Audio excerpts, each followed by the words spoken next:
상황과 신앙이라고 하는 제목으로 같이 말씀의 안내를 받고자 합니다. 상황과 신앙입니다. 오늘은 시편 44편 말씀을 통하여 우리의 환경과 신앙의 관계를 같이 이렇게 알아보겠습니다. 성도는 그의 생애에서 여러 공격에 노출되어 있습니다. 곧 개인적인 시련이 있고요, 공동체적인 환란이 바로 그것입니다. 특별히 본시는 오늘 개인이 당한 환란을 얘기하는 시간이에요. 본시는 공동체가 당하고 있는 환란과 공동체가 당하고 있는 여러 가지 그 상황에서 벗어나려고 신앙을 바라보고 있습니다. 공동체 환란 중에서 가장 견디기 힘든 게 무엇일까요? 바로 그것은 국가의 존망 상태입니다. 국가의 생존이 위협받는 것. 공동체에서 이것만큼 어렵고 힘든 상황이 뭐가 있습니까? 특별히 본시는 남유다의 히스기야 왕 시대에 맞은 초국가적인 위기 상황을 그 배경으로 하고 있어요. 곧 북이스라엘을 멸망시킨 대제국 아수르의 사네립 왕이 남유다까지 넘보고 있는 겁니다. 이에 히스기야는 아수르의 왕 사네립 대왕의 협박에 못 이겨 유다의 거의 모든 금과 은을 전부 다 갖다 바치는 거예요. 그 말씀을 제가 한번 읽어드릴게요. 열왕기하 18장 15절부터 16절에 그때 유다 왕 히스기야가 여호와의 성전문의 금과 자기가 모든 기둥에 입힌 금을 벗겨 성전의 모든 금을 벗겨 모두 아수르 왕에게 주었더라. 히스기야가 이에 여호와의 성전과 왕궁 곳간에 있는 금을 다 주었고, 그러니까 모든 성전과 그리고 왕국에 있는 금까지 다 벗겨줄 정도면요, 그 나라의 금이 하나도 남아있지 않다는 얘기입니다. 그럼에도 불구하고 아수르는 그러면 성의를 봐서라도 물러나야 되잖아요. 히스기야 왕이 이토록 모든 정성을 다했잖아요. 최선을 다했잖아요. 그런데도 아수르는 물러설 기미가 없어요. 오히려 유다의 모든 은금을 다 바꿔도 오히려 군대 장관 랍사게를 보내어 예루살렘을 완전히 무너뜨리려고 그렇게 시도하고 있습니다. 랍사게는 자기가 침공하는 이유를 두 가지 됩니다. 하나는 너희가 반아수르 정책을 펴고 있다. 그리고 너희가 친애굽 정책을 펴고 있다. 이걸 거론해요. 그리고 사실 이 정도가 그 랍사게가 하는 얘기가 아니에요. 바로 이스라엘의 건국의 이념인 이스라엘 모든 민중들의 살아있는 신앙인 여호와 하나님 신앙을 문제 삼는 거예요. 너희 주님이 누구냐? 너희 주님은 여호와 하나님 너희 삼았는데 여호와 하나님이 어떻게 주인 되느냐? 주인은 오직 사네립이다. 아수르의 사네립 왕이 너희 주인이다. 이것을 문제 삼는 거예요. 그런 이스라엘 백성들은 더 이상 유다 백성들은 더 이상 여긴 타협할 수가 없잖아요. 이 침공으로 지금 남유다는 어떻게 되었어요? 거의 함락 직전의 상태까지 내몰린 겁니다. 이런 위기를 당한 히스기야는 사실 어때요? 이런 국난을 당하고 어떤 사회 공동체의 기본 질서가 무너지는 그런 시대에 우리 한 명 한 명을 의미하는 거예요. 히스기야는 어떤 한 시대의 대표자도 되지만 그 시대를 살아가는 매 한 명 한 명도 다 의미가 됩니다. 왜냐하면 유다가 만약 패망했다고 한다면 히스기야만 패망한 게 아니잖아요. 그 유대에 속한 모든 백성 한 명 한 명이 다 멸망하는 거잖아요. 그런 비상 상황을 맞게 되자 히스기야는 비로소 정신을 차립니다. 그렇게 의지하던 애굽이 이런 상황에서 아무런 도움이 되지 못하고 있어요. 히스기야는 자신과 유다의 운명이 광야에서 굶주린 사자 앞에 놓여 있는 그런 아주 연약한 양 같은 그런 입장인 것을 깨닫게 됩니다. 그래서 히스기야는 어떻게 돼요? 더 희망이 없잖아요. 누구 의지할 데가 없잖아요.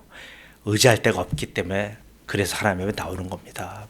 그리고 기도의 종 이사야를 찾아요. 그 내용이 열왕기하 19장 1절의 4절이에요. 자 한번 들어보세요. 히스기야 왕이 듣고 그 옷을 찢고, 왜 옷을 찢어요? 지금 더 이상 어떠한 방법이 없다는 얘기예요. 지금 남유다라고 하는 나라 공동체가 무너질 위기에 대하니까 자기로서는 최선을 다해서 왕궁과 성전의 금을 다 벗겨주고 은을 다 주면 해결될 줄 알았는데 해결이 안 되니까 어떻게 돼요? 도저히 방법이 없으니까 자기 옷을 다 찢었다는 말은 뭡니까? 자기는 더 이상 왕이 아닙니다. 그런 말이잖아요. 왕이 어떻게 자기 옷을 찢습니까? 옷을 찢고 굵은 배를 두르고, 굵은 배를 두르었다는 건 뭐예요? 자기는 죽었습니다 이 말이에요. 여호와의 전하 들어가서 왕궁의 책임자인 엘리야김과 서기관 셈나와 제사장 중 장로들에게 굵은 배를 둘러서 아모스의 아들 선지자 이사야에게로 보내매 그들이 이사야에게 이르되 히스기야의 말씀이 오늘은 환난과 징벌과 모욕의 날이라 아이를 낳을 때가 되었으나 회살할 힘이 없도다. 랍사게가 그의 주 아수르 왕의 버림을 받고 와서 살아계신 하나님을 비방하였으니 당신의 하나님 여호와께서 혹시 그의 말을 들으셨을지라 당신의 하나님 여호와께서 그 들으신 말 때문에 꾸짖으실 듯하니 당신은 이 남아있는 자들을 위하여 기도하소서 하더이다 하니라.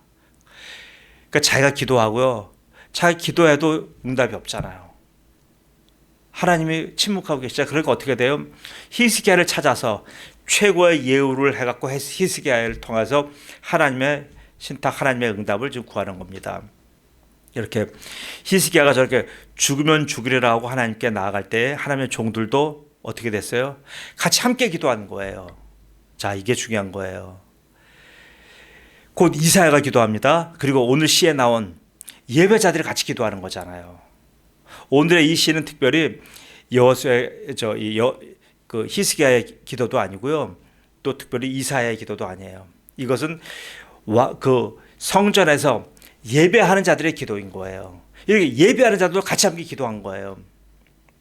저들 모두가 공동체의 일을 나의 일로 여겼고 공동체의 존망을 나의 목숨에 경각으로 받아들인 거예요. 그러면서 함께 하나님께 기도했습니다. 그래서 저들의 드린 기도가 두 가지가 있어요. 오늘 읽지는 않았지만 1절부터 8절까지는 무슨 내용이냐 하면 과거에 하나님이 어떻게 우리 인도하셨습니다 라고 하는 과거를 회상하며 감사하는 기도가 1절부터 8절까지 있고요.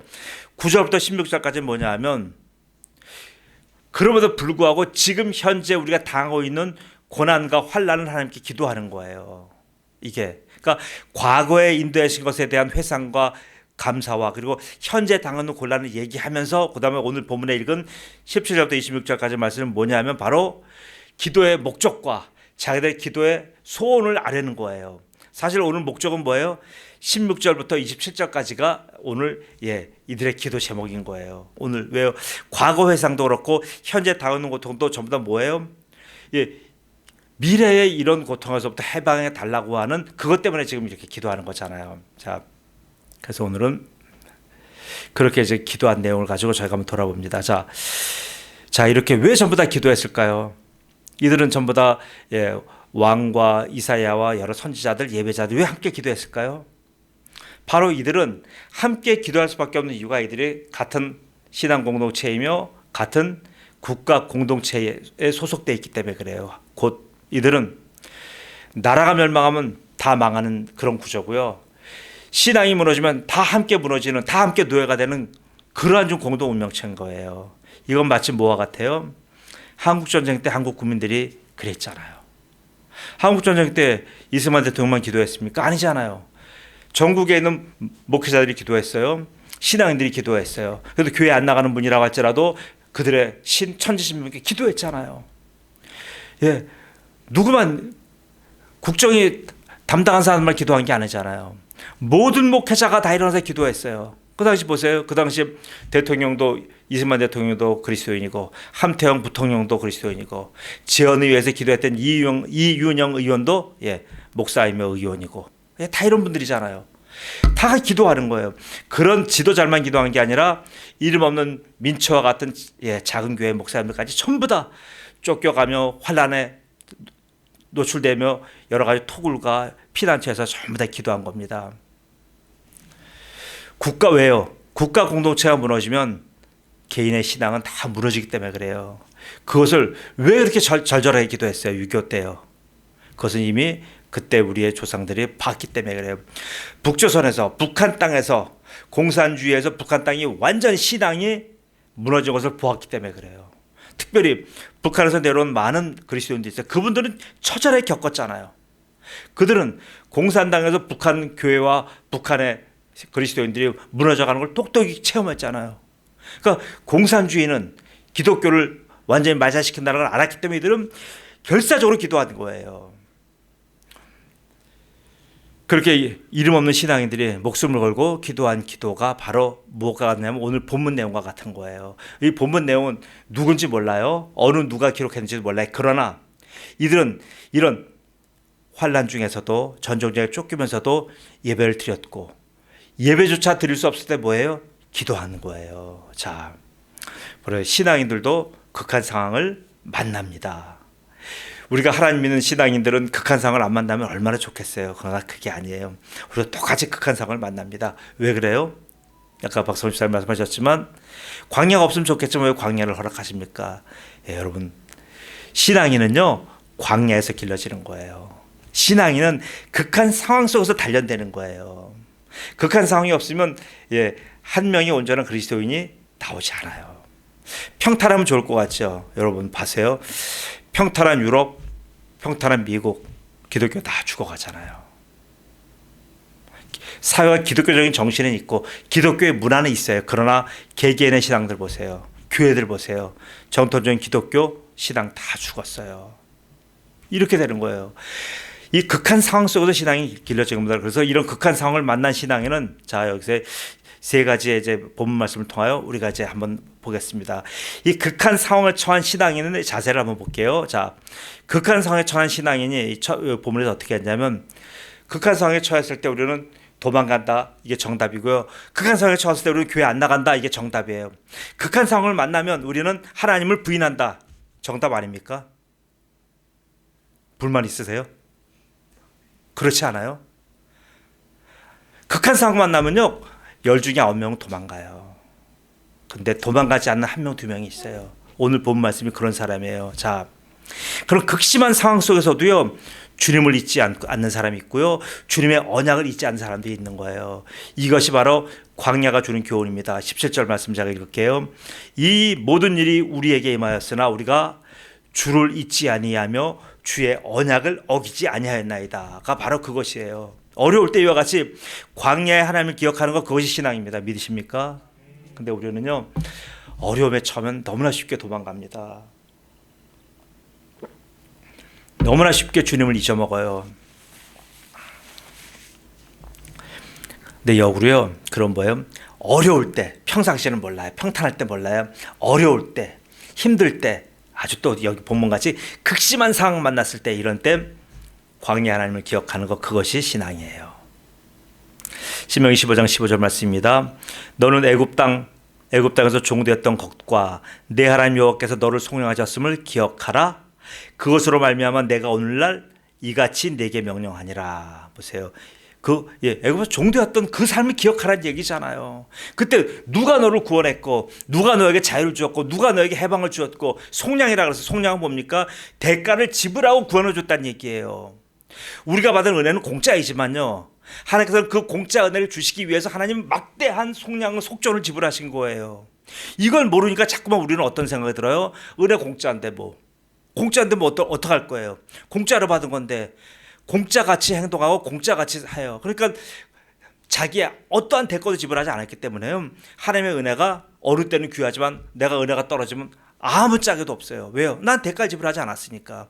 그러나 하나님은 그 속량하시기 위해서 엄청난 대가를 지불하신 거예요. 이거를 알아야 되는데 이것을 캄캄하니까 안 보이는 겁니다. 믿음의 사람은요 상황 여러 가지 어려운 상황 환난 앞에서 항복하는 사람 아니에요. 그런 사람 믿음의 사람 아니에요. 저 조금 줄여주세요 사모님. 그런 사람 아니에요. 그런 상황 속에서 오히려 이전에 함께 하셨던 구원의 하나님을 기억하며 지금까지 인도해 오신 하나님을 내가 잊지 않는 거예요. 이것이 바로 광야의 교훈이며 모든 신앙인의 발견되는 공통된 요소입니다. 믿음의 사람들이 삶의 막다른 골목에 부딪힐 때마다 이 곤고함을 이겨내는 비결이 바로 여기에 있는 거예요. 곧 자신의 힘으로 그 문제를 극복하는 것이 아니라 전적인 하나님이 어떻게 나 인도해 오셨다는 것을 기억해내는 거예요. 자, 여러분 삶 속에 다 있어요. 지금 여러분 공부한다 할지라도요 여러분이 과거에 여러분이 노예 생활할 때 과거에 죄인이었을 때 하나님이 어떻게 여러분 인도하셨고 어떻게 구원해 주셨다가는 근거 레코드 여러분 다 갖고 계셔요. 지금 여기까지 오시면 없는 분이 없어요. 그것 기억해내라는 얘기예요. 신앙인들은 극한 상황 속에서 그것을 기억하는 거예요. 아, 하나님 나 이렇게 예전에 살려주셨지? 예전에 나 이렇게 일으켜 주셨지? 예전에 나와 이렇게 내가 힘들고 다운될 때 내가 죽고 싶었을 때 나를 세워주셨지? 이게 있어요. 자, 그것을 먼저 기억하고 두 번째는 뭡니까? 극한 상황을 만난 그리스도인 두 번째는 어떤 행동을 합니까? 두 번째는요. 극한 상황을 만난다 할지라도요. 마음에 위축되거나 행동을 마음대로 하지 않아요. 여러분 놀랍지 않습니까? 우리는 이런 극한 상황에 처하면요. 말 막 해요. 하나님 어디 계셔? 하나님이 계시다면 나한테 이렇게 할 수가 있어? 말 막 해요.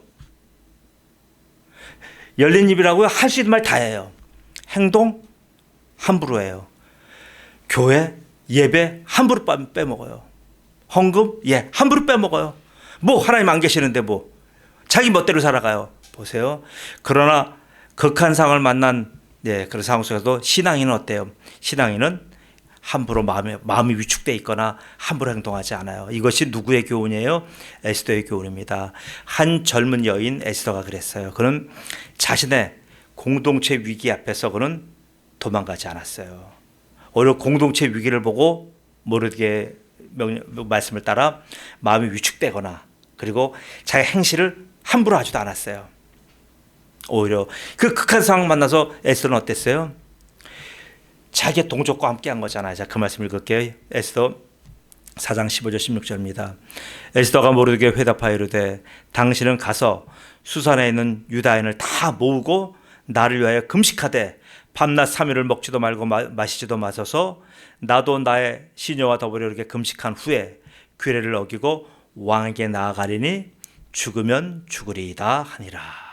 그 유명한 죽으면 죽으리이다. 에스더는 이 공동체의 운명을 자신의 목숨으로 여기는 거예요. 왜 극한 상황을 만났지만 에스더는 피해갈 수가 있었잖아요. 왕후니까. 에스더가 같이 이렇게 지금 유다 민중과 함께 행보를 같이 안 해도 상관없어요.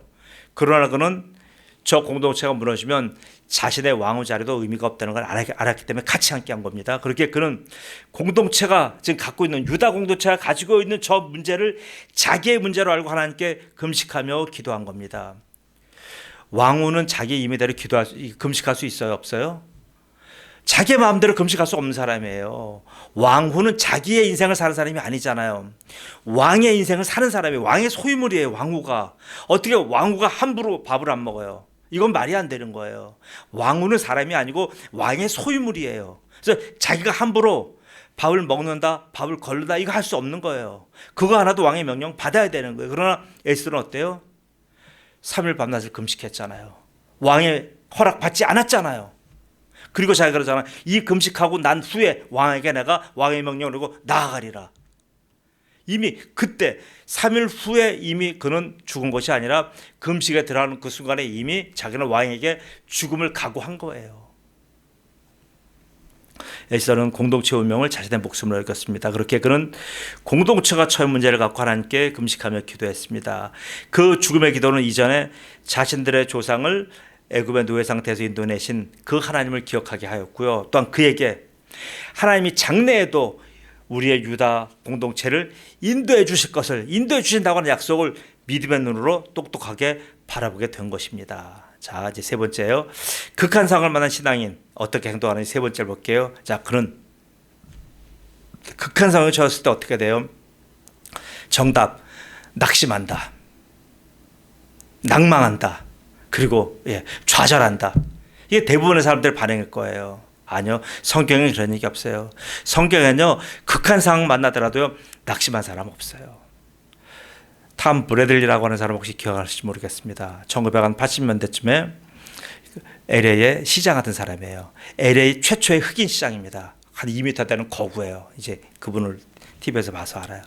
그분이 흑인으로서 최초의 LA 시장이 되었고 3선을 했어요. 연속 3선을 했어요. 그분의 좌우명이 있습니다.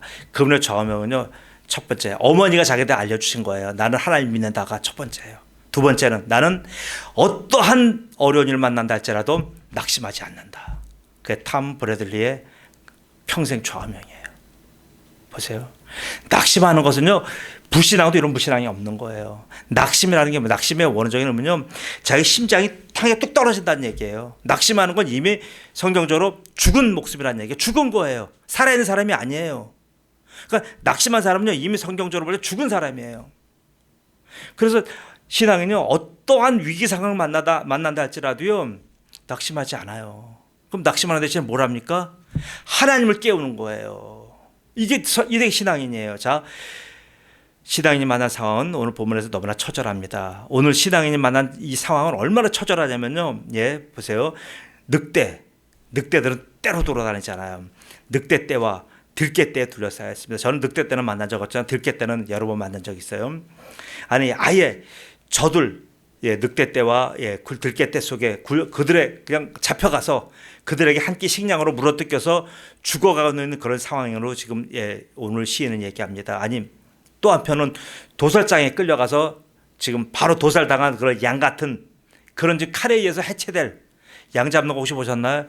양 잡는 거 보면 참 양이요, 찍소리도 안 내요. 양을 칼로 양의 목을 따는데도요, 양이 찍소리도 안 해요. 전 그런 짐승 세상 보다 처음 봤어요. 하다보다 새라도 찍하는데 양은 안 그래요. 야, 그렇게 해체되어 완전히 이제 죽어갈 운명입니다. 그 말씀이 오늘 19절과 22절이에요. 주께서 우리를 승냥이의 처소에 밀어 넣으시고, 승냥이가 바로 늑대와 들깨를 말하는 거예요. 승냥이 처소에 밀어 넣으시고 우리를 사망의 그늘로 덮으셨나이다.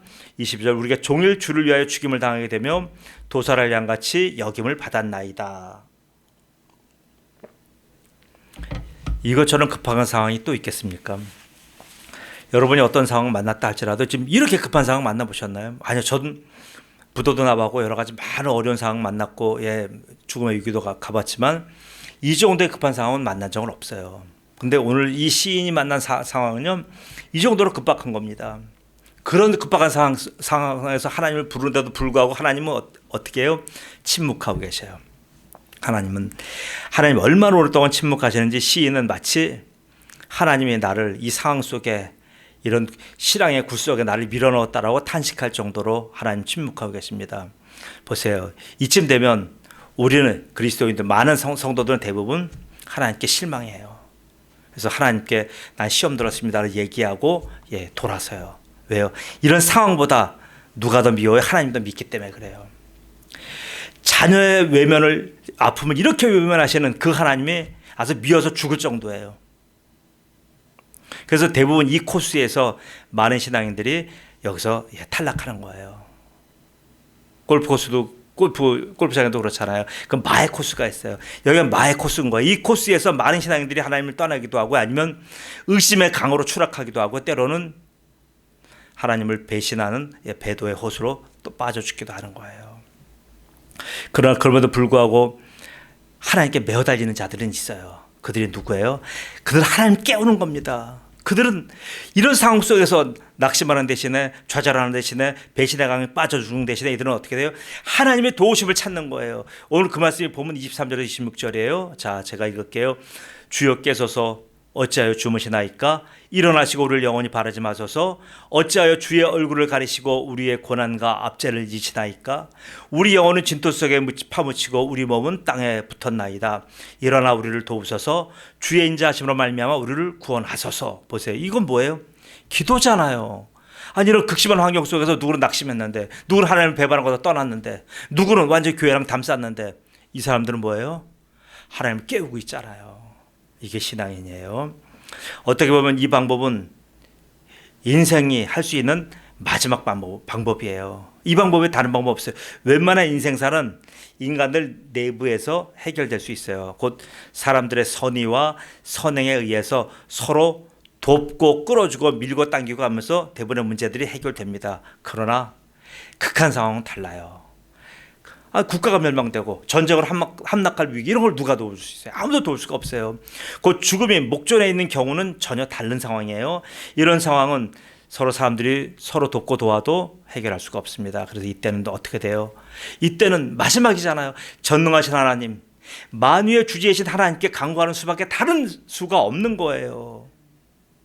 하나님의 세상과 그리고 불신자들인 자인에 대해서는 어떤 하나님이에요? 심판의 하나님이에요. 그래서 세상 사람들은 하나님을 어떻게 돼요? 적대하고요. 하나님한테 욕을 하고요. 하나님을 비방하잖아요. 왜요? 자기들이 알거든요. 왜? 그건 뭐예요? 심판받을 사람들이니까. 심판받을 사람들은 악에 바쳤어요. 악에 바쳤기 때문에 그들은 하나님을 마음껏 폄하하는 거예요. 왜요? 자기들 알잖아요. 심판받을 사람들이니까. 그러나 하나님의 자녀에게 하나님은 어떤 분이에요? 아버지잖아요. 곧 아버지와 아들은 인격적인 관계입니다. 그렇기에 아버지는 아들을 알고 아들은 아버지를 아는 거잖아요. 상황은 크기도 하고 무섭기도 하고 절대적이에요. 그러나 아버지 되신 하나님은요, 그 상황보다, 그 문제보다 더 커요. 믿으십니까? 아버지 하나님은 우리가 처한 그 지금 어려운 상황보다 더 절대적이고 더 끝없이 인자하신 하나님이에요. 인자는 여기서 나오신 지금 인자 26절에 말씀, 인자는 우리 중창단처럼 헤세드예요. 헤세드는 뭐예요? 하나님의 무조건적인 사랑이에요. 하나님 선택하신 사람에게 이유가 없어요. 하나님 그랬잖아요. 말라기서에 내가 야곱은 사랑하였고 에서는 비워했다. 하나님이 그러셨어요. 방법이 없는 거예요. 하나님이 야곱 사랑주를 작정하시면 이건 무조건적인 사랑이에요. 헤세드 사랑이에요. 그리고 이건 뭐예요? 내가 그를 사랑하기 때문에 그의 후손도 내가 사랑하겠다고는 언약적인 사랑이에요. 그리고 이 사랑은 변함없으신 인애예요. 보세요. 이게 헤세드입니다. 자녀는 그 아버지의 마음을 알기에, 그 아버지와 서로 인격적으로 교통하기에, 아버지의 성품을 너무 누구보다도 잘 알기에, 그는 뭐예요? 그 아버지를 아니까 마음 놓고 아버지에게 간구하는 거예요. 왜요? 아버지가 헤세드의 아버지인 걸 알잖아요. 은혜의 아버지인 걸 알기 때문에요. 그는 두렵지가 않은 거예요. 내가 설령 이 극한 상황에 몰려서 여기서 어떠한 극적인 상황이 반전이 안 된다 할지라도 그는 두려워하지 않아요. 왜요? 나는 하나님의 장중에 있기 때문에. 이게 헤세드 하나님에 대한 고백이에요. 그렇게 이렇게 그런 바탕에서 이 사람 뭐예요? 기도하잖아요. 여러분, 기도가 세상 사람 볼 때는 가장 비겁한 행동 중에 하나 같아요. 얼마나 못났으면 기도하냐. 나가서 싸워야지, 나가서 일해야지, 나가서 전쟁해야지, 뭐 그 시간에 기도를 해. 아니요. 지금 하나님은요, 우리 사람들이 할 수 있는 가장 강력한 행동을 기도로 보시는 거예요. 그래서 하나님 아버지를 아는 아들이 할 수 있는 행동이 바로 기도예요. 기도는 아무나 못해요. 세상 사람 하나님께 기도해보라고 해봐요. 기도하나요? 그들은 씩씩대는 걸 할 수 있고 칼과 창을 들고 전쟁하는 걸 할 수 있어요. 그러나 하나님 기도 못해요. 왜요? 하나님을 누군지 모르고 하나님과 자기가 인격적인 관계가 안 되니까 하나님께 기도할 수가 없는 거예요. 다른 행동들은 모두 승리다든가 어떤 평화라든가 이건 뭐예요? 기도의 결과일 뿐이에요. 성도가 만나는 여러 가지 상황은요, 절망의 신호가 아닙니다. 오히려 신앙의 기회인 거예요. 그런 상황은 포기의 신호가 아니고요, 기도하라고 하는 하나님의 사인이에요. 그런 성도의 삶, 그런 자녀의 삶을 우리에게 잘 보여주신 분이 누구예요? 시편 전체의 주인공인 다윗이잖아요. 다윗의 기도 하나 인용하고 말씀을 마칠게요. 시편 61편 1절 4절입니다. 다윗의 기도 내용 들어볼게요. 하나님이여 나의 부르짖음을 들으시구며 내 기도에 유의하소서.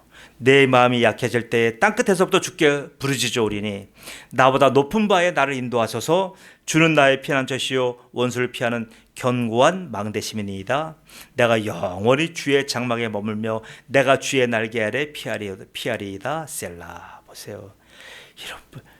아니, 다윗이 칼싸움을 못해서 이렇게 있습니까? 다윗이 활을 못 써서 이러고 있습니까? 다윗이 말을 못해서 이러고 있습니까? 아니요. 누구보다도 용사고요. 누구보다도 일당백의 전사예요. 핫보룩의 깃보룩 하일이에요. 뛰어난 용사예요. 근데도 그는 뭐예요? 직접 전쟁하지 않고 기도하잖아요. 기도가 용사가 쓰는 최고의 행동인 기도인 거예요. 여러분, 이 밤에 무더위라고 하는 상황, 실망과 아픔이라고 하는 이런 상황, 그리고 포기하고픈 여러 극한 상황을 갖고 오신 것 알아요. 그런 오신 여러분, 성도 여러분에게 우리 모두가 이런 다윗의 기도를 붙잡고 오히려 하나님의 기뻐하시는 신앙인으로 다시 일어나서 걸어가시기를 우리 주님 예수 그리스도의 이름으로 축복합니다. 아멘. 네.